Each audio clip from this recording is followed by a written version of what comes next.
Hey, so it's Beata from BA Coaching. And Sarah.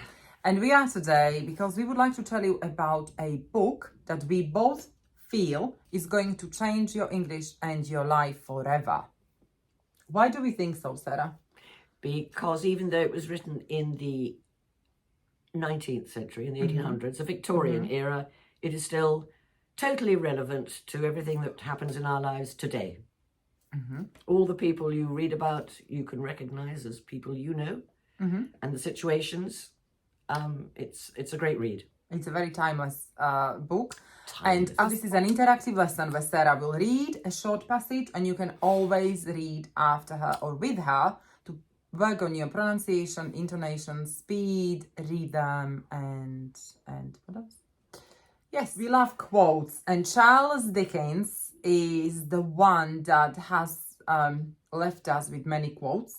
And one of them we like is, "We never tire of the friendships we form with books." So one of the reasons we are doing this video is to encourage you to read.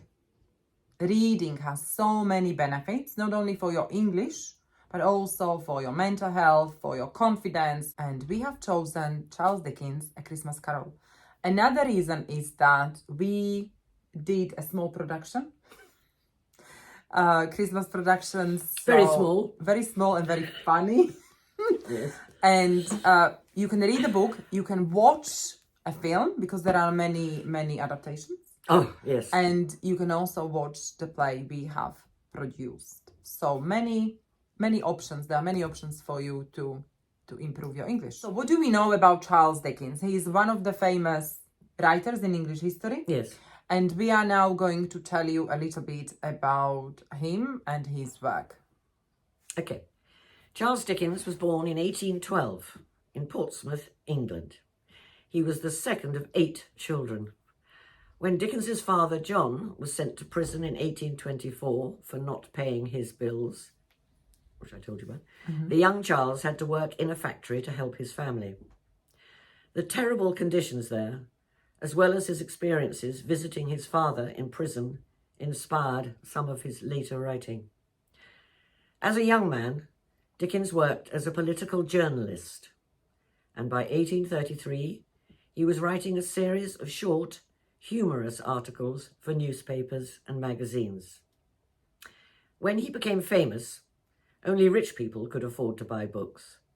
Dickens published his stories in sections in cheaper magazines, so poorer people could read them.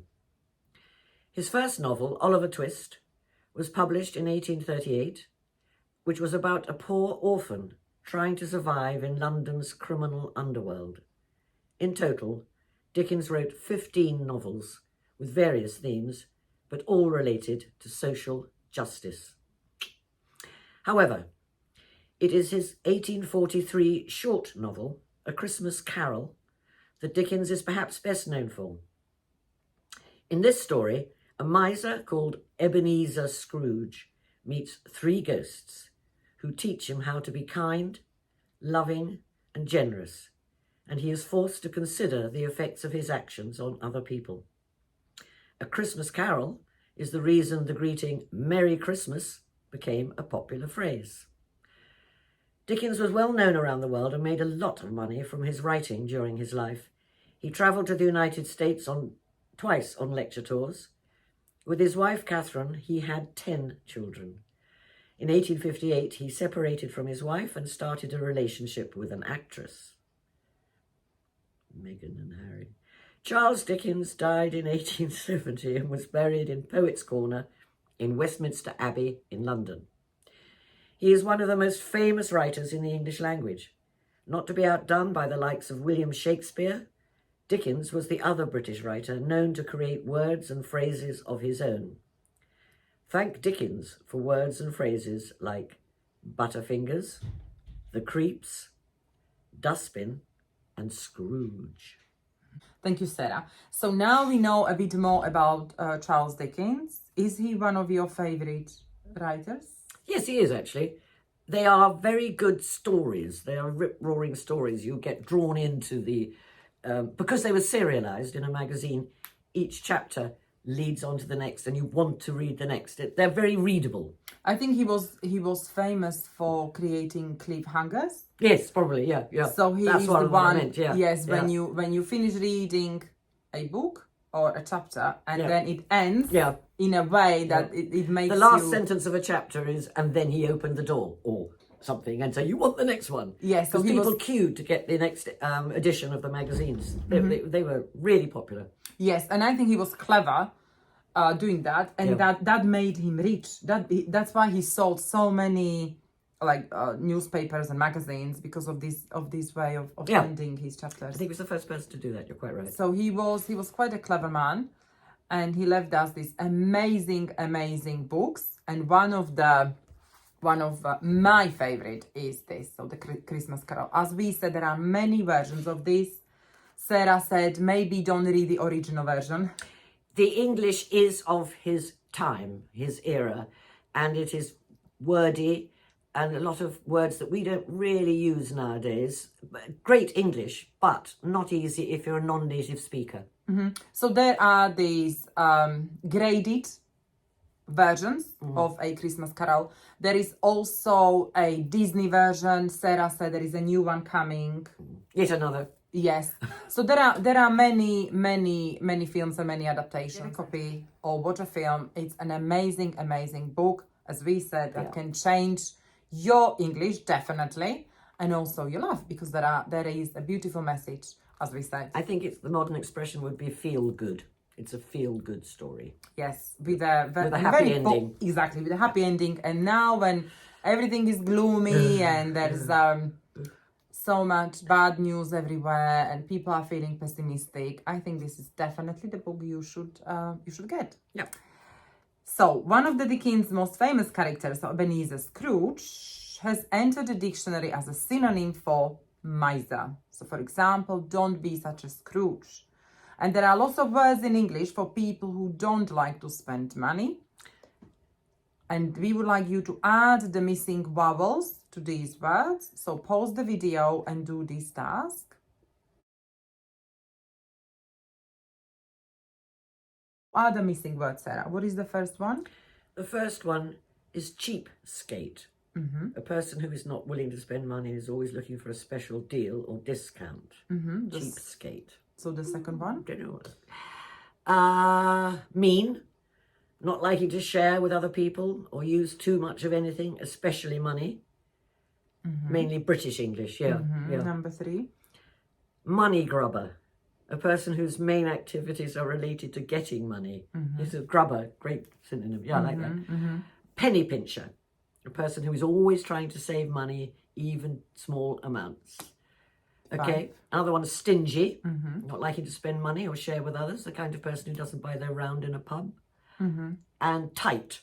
Not willing to spend money. I think it's because they hold their wallet tight. Don't open it up. Lovely. So you have some expressions you can use in your English.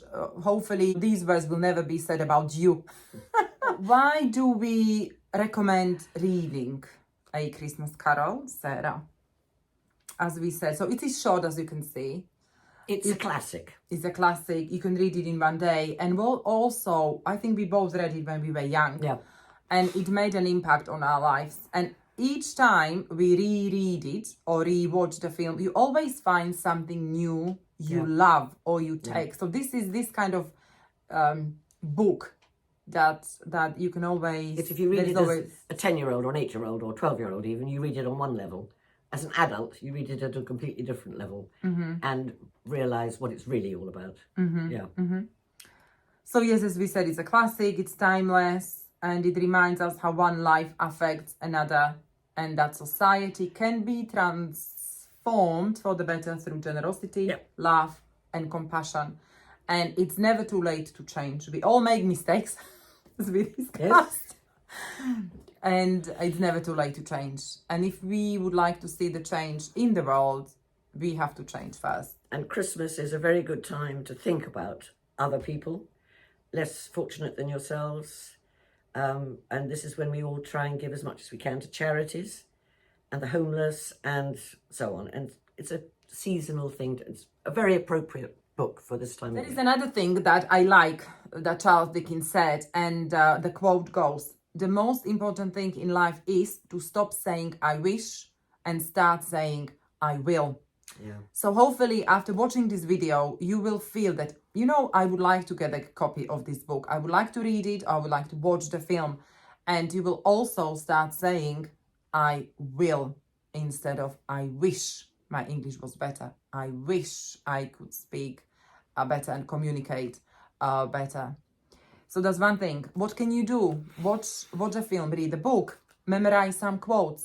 And one of my another favorite quote from the book is about Christmas. And you can see that Charles Dickens said this quote about the wish and will, but he also used this at the end of the book when Scrooge promises to be a different person. What does that That's look like? nice. Ah. Hold on, mine is. I think I'm going to do it like that. Look, that's better. Okay, so. Makes me laugh. It makes other people laugh. Okay, Right, okay. So and it's since it's Christmas and since it's Christmas, Yes. and Charles Dickens gave us this amazing quote about Christmas, we would like to wish you a Merry Christmas Merry Christmas. and a Happy New Year, and I will honour Christmas in my heart and try to keep it all the year. I will live in the past, the present, and it's gone. And the future. The spirits of all three shall strive within me. I will not shut out the lessons that they teach. Merry Christmas. Merry Christmas. Bye. Bye-bye. Hope you've enjoyed it. If you have, please like it, share it, and subscribe to our channel. There's more to come as always. And don't be the same. Be awesome and don't say I wish, but start saying I will. Bye. Bye-bye.